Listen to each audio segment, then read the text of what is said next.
আপনাদেরকে বলতে চাই, আমাদের বাংলাদেশে আওয়ামী লীগ আছে, বিএনপি আছে, জাতীয় পার্টি আছে, সর্বনায় আছে, হেফাজত আছে, খেলাফত মজলিস আছে, আরো বিভিন্ন দরবার আছে, জামাত ইসলাম আছে। আমরা সকলেই মুসলমান, কথা বলে ঠিক না ঠিক?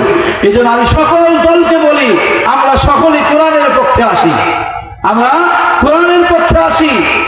আমরা নিজেদের ভিতরে দ্বন্দ্ব না রেখে আমরা মুসলমানের দাবি করি। মুসলমানের দাবি হিসেবে আমরা কোরআনের রাজ বাংলাদেশে কায়েম করতে চাই। আমরা সকলে যদি ঐক্য হয়ে যাই, এই 95-90% মুসলমানের দেশে কোরআন মুহূর্তের মধ্যে কায়েম হয়ে যাবে, কথা বলে ঠিক না ঠিক? কিন্তু তা নয়, যারা ওই যে 71-এর ব্রিটিশদের আইন দিয়ে দেশ চালাবে, ওরা যদি কোরআন দিয়ে দেশ চালায় তাহলে তো ওদের খাওয়া বন্ধ হয়ে যাবে। খাওয়া কি বন্ধ হয়ে যাবে? ওরা কখনো চাই না যে কোরআন দিয়ে রাষ্ট্রীয় চলি, কথা বলে ঠিক না ঠিক? কিন্তু কোরআন দিয়ে রাষ্ট্র চলার ওই ব্যক্তি হিসাবে যার মধ্যে ঈমান আছে, যার মধ্যে কি আছে? ঈমান আছে। কারণ আল্লাহ তাআলা বলেন, আলা খালকুল আমর, সৃষ্টি আমার, হুকুম চলবে আমার। হুকুম চলবে কার? আমার। এই হুকুমটা কোরআনের না কোরআনের বাইরে?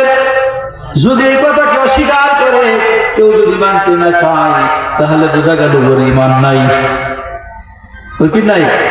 ঈমান নাই।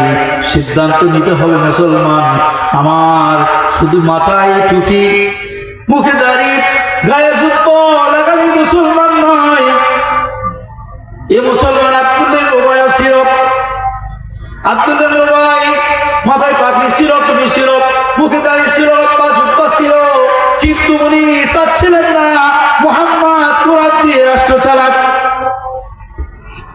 এমনটা যদি আমাদের অন্তরের ভিতরে থাকে, আমরা সুবিধা মতো দিন চলবো, আমরা সুবিধা মতো ইসলাম মানবো, তাহলে আল্লাহ তাআলা বলেন উনি মুসলমান থাকতে পারে না, উনি মুনাফিক।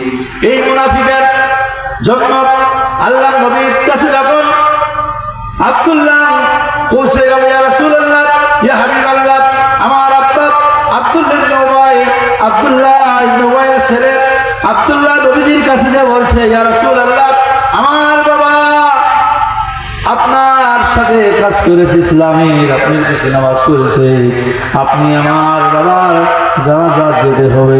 কোথায় যেতে হবে? জানাজাত যেতে হবে। নবীজি জানাজাত যাওয়ার জন্য উপস্থিত হয়েছে। আল্লাহ তাআলা আয়াত নাযিল করলেন, ইস্তাগফির লাহুম আও লা তাস্তাগফির লাহুম ইন তাস্তাগফির লাহুম ৭০ মাররা।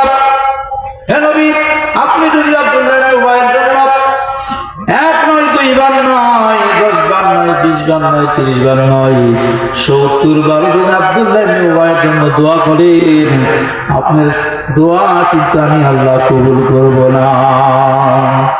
কারণ কি? যালিকা বিআন্নাহুম কাফারু বিল্লাহি ওয়া রাসূল। উনি আপনার শত্রুতা করেছে, আমি আল্লাহর শত্রুতা করেছে। সুতরাং আমার ভাইরা, নবীকে আল্লাহ তাআলা নিষেধ করলো, আপনি তার জানাজা যেতে পারবেন না, তার জন্য দোয়া করতে পারবেন না। তাহলে আমি আর আপনি নামাজ যতই পড়ি, রোজা যতই করি, হজ যতই করি, যাকাত যতই দিই, যদি আমি